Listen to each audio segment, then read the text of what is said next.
Hi, David Odell with Odell Complete Concrete. Welcome back to part 3 of this 4-part series. This is concrete pour day. What we have here is a 2019 pump, an Olin. We're using Bender concrete and they're running on natural gas.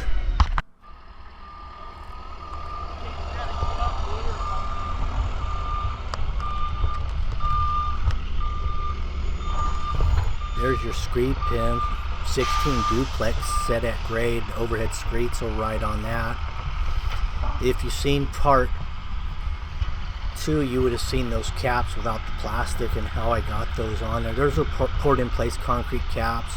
Block walls also in part 2. The demo's in part 1. This is part 3. We're getting ready to get it on.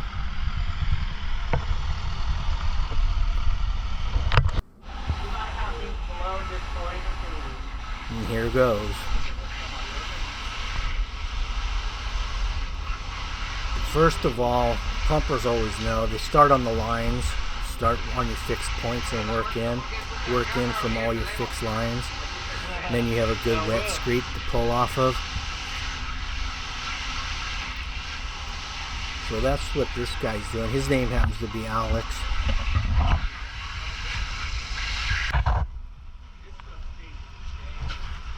There's Juan dropping down, pulling a weddy on in from the house. And these are crucial drainage locations because we've only got 2 holes going through this block wall, and the water's got to drain through one of them. In this case, I've designed it so we have a break point in the middle of that wall on the back side, so it drains half and half out this opening to the left, then half of it breaks away and goes out the other opening, inevitably ending up in the street. And then where it goes from there, I imagine, is into the ocean. So we got about 7-foot porch here, and that's a 6-foot Milwaukee red stick he was rotting with right through there. So our overhead is a steel 12-footer. Our rod is our 10-foot steel aluminum 2x4s all the way around.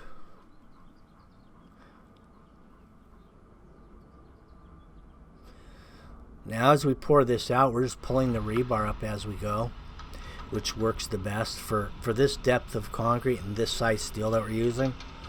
It's the best way to do it, because you can't dobie it up and walk on it because the steel bends, because it's 3/8. And then the dobies are too big, so it puts the rebar too close to the surface. And what happens when you get steel close to the surface, it rusts. And when steel rusts, it expands, and it'll actually explode the top of the concrete right off of the rebar, which I've seen in a lot of cases where people use dobies. So I don't recommend them at this depth of a slab. Although we're a good 4.5, 5-inch deep, you know, we might get away with it, but why take a chance? Pull it up about an inch and a half off the dirt, and then no worries. Even when you saw cut, you're still well away from the steel, so you're not going to get water intrusion into your steel. If you had the steel up near the top and you cut it 1 inch deep and you hit your steel, water sits in those cut. They absorb into the steel. Then you got problems.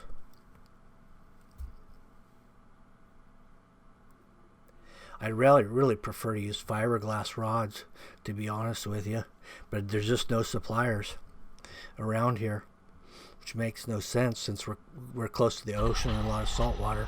That's even more corrosive.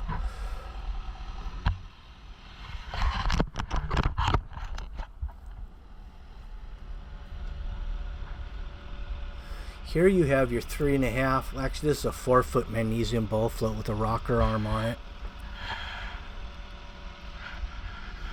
Now, you know, because of the garage floor and the way that it's set, you know, it's perpendicular to the city sidewalk and the water drains to the street.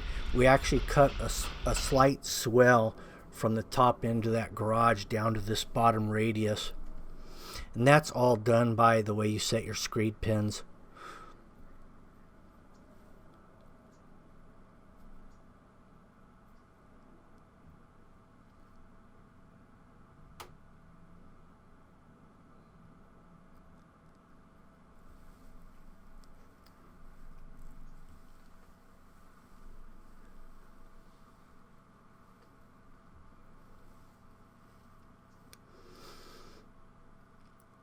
the reason I covered that concrete poured in place cap is because, well, one reason it's fresh, but the main reason is because I know that we can walk on top of that wall to finish the porch area.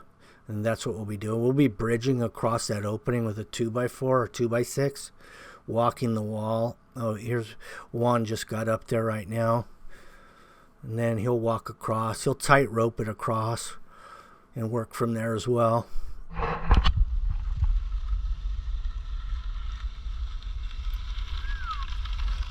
Here's your walking edger. And you can see the label on it. And that's from Roseboro Tool Company in orange.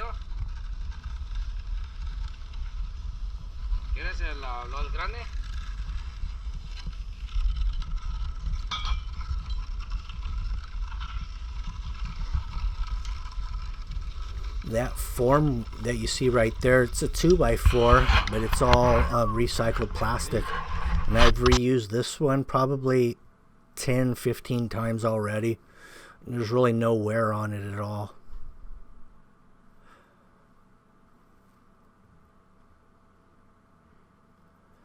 Now we got Big Blue. No, that's now we're bull floating again. 2 times bull float, which is always good because you can get it flatter. Now we're going to be saw cutting this entire package on a 45-degree grid with a 1-foot band all the way around the perimeter. But just to get us through the night, you know, in these key crack points, we're just going to do a hand tool joint right here. Is a key crack point. So we'll cover that, get us through the night with this one. And then there's going to be one more that we're going to have to do to get us through the night until we can saw cut. This is I think he's running a 4-foot cutter here. I think his only goes about 1.5 inches deep, which is plenty enough on a 4-inch slab. Breaks your aggregate down deep, assures the concrete's going to crack there. You could close that up and it's still going to crack there because you've pushed the rocks away. But we'll follow it through with a 1/2 inch deep, 1/2 inch radius joiner.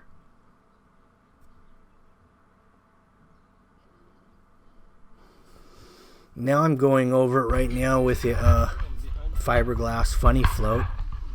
I just want to open up the pores of this concrete basically and let the water evap.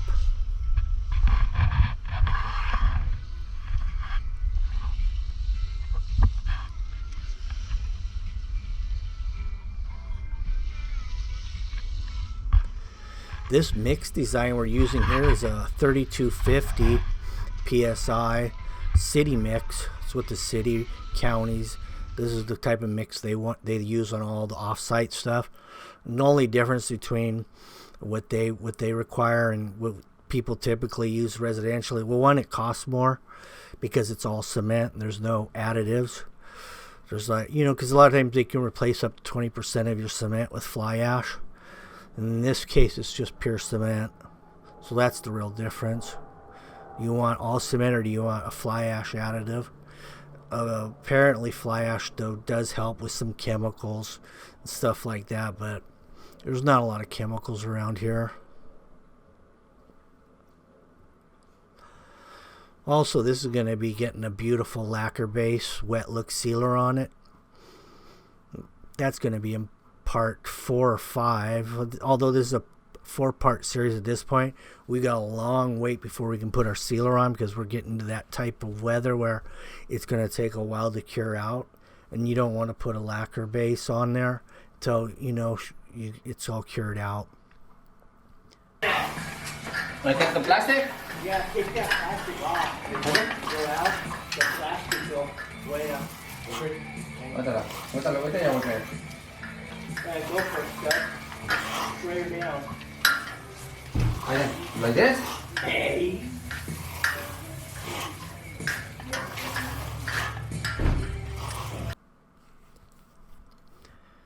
Now, here's that 50% horsehair, 50% nylon broom working its magic.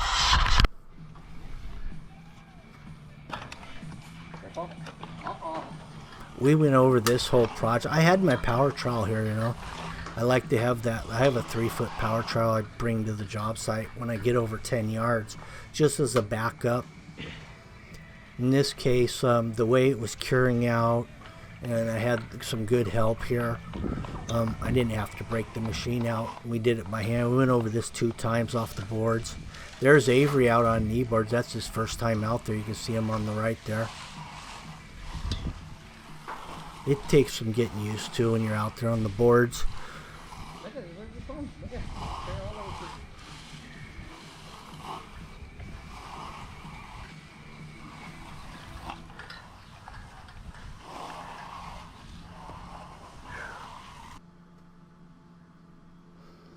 Over there where Avery's at, well, you know the best time to learn to finish concrete is near the end, because you can't really make a mistake at that point because it's pretty well set, so you can't really dig a hole or make a hole, and it's pretty much foolproof at this point, so you can get out there and mess with it and kind of get a feel for it, and no one has to go out there and try to re-rod it or anything like that.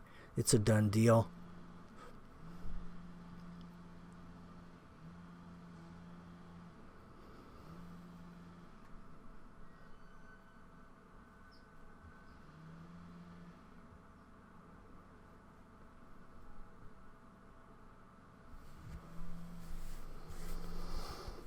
Well, you notice on this side over here it's shaded out a lot, so this was the last area we could broom. We actually waited about another extra 45 minutes after we broomed everything else, just to where this would get to the right stiffness. That's not COVID, by the way. I'm 100% clean.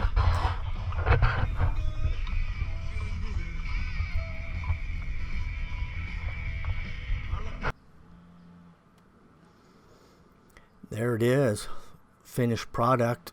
Now it's just a decorative cut time, control joint cuts. We'll double up the decorative cuts with the control joints, so we're going to go deep on all of them.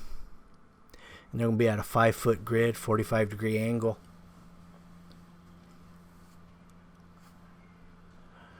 Now when we get behind this seat wall, we're just going to cut it straight because we don't have enough space back there for a 5-foot grid. We could have shrunk it down possibly to like a 2-foot grid behind the wall, but we just elected to go straight.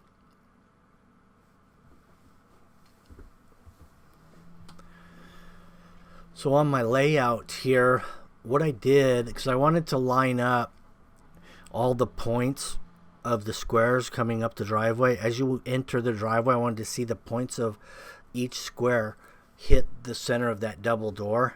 So that's that's my goal was when I did this layout. You can see I've erased a line a couple times. The center line I didn't erase, but another thing I tried to do here was, because of the radius right here, it's almost a 45-degree angle, and if you get too close to that band, you almost have a double band next to each other. So we have to push it in a little bit, to make it so the two intersecting lines, the radius band line and the diagonal 45, don't get too close together. Otherwise it's going to look kind of funky. So that was another key ingredient in this layout.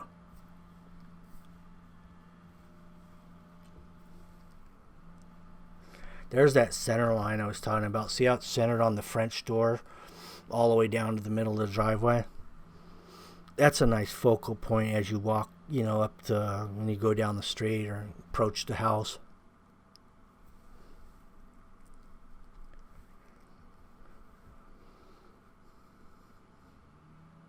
I still haven't got the wheels for that vacuum, but I will get them.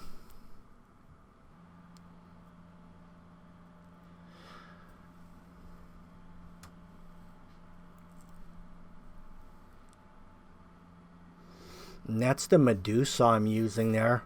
Thing rolls beautifully straight every time. And it's effortless. Cuts it like butter.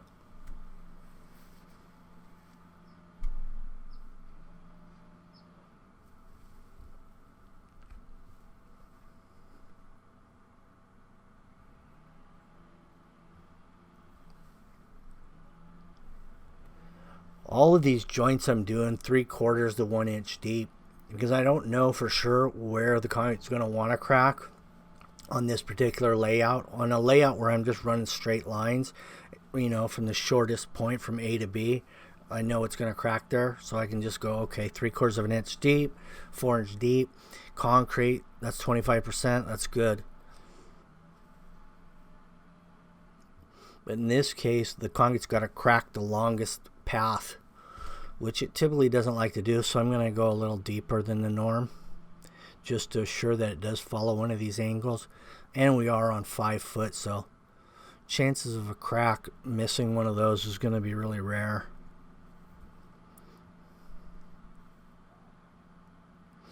But if you'll notice how the layout meets the band, each little piece is the same size. That's kind of what you're looking for on a layout. Now, if you had at one end a small little diamond hitting that band, like a 2 inch by 2 inch, and then at the other end you had like a 8 inch by 8 inch, you'd see that and you go, well, something's off here. This doesn't make sense. But in this case, everything laid out beautifully. That means the walls straight with the house, and the grid is a exact 45 with the wall and the house.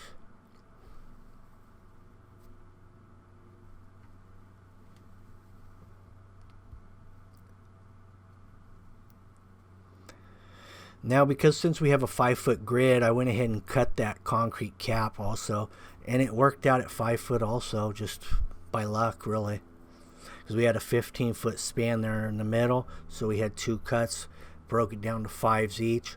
On this end, I think we're right at 4 feet 8 inch, close to 5.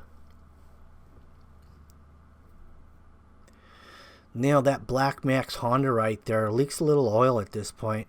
Not only that, but it vibrates a lot. So on fresh concrete, I always put carpet or something underneath it to kind of takes away that off of the concrete. See, otherwise, it kind of scratches the surface.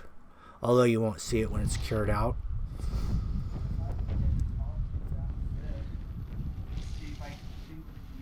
So there's your grid. Wow, look at the reflection of that door centered up on the points of those squares. How did that happen? It's okay.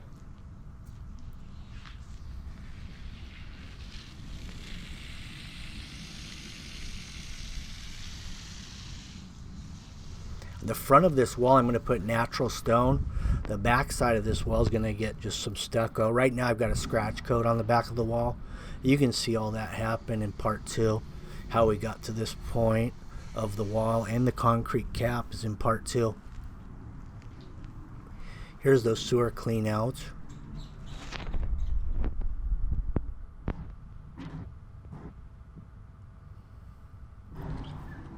Anyways, you can see it turned out beautiful. Now what we have to do at this point is wait till she cures out, all the same color, and then we can hit it with some nice wet look lacquer based sealer. And I'll be using glaze and seal on this one. What? Readily available. I mean, Really they even nice. sell it at Home Depot now. They never used to have lacquer bases there of any decent quality, but now that they're carrying that glaze and seal lacquer wet look, which is a pretty nice sealer. Anyway, thank you for watching, and have a good day. Make sure you like, share, and subscribe so everybody gets a chance to see this kind of magnificence happening before their eyes. Have a good day.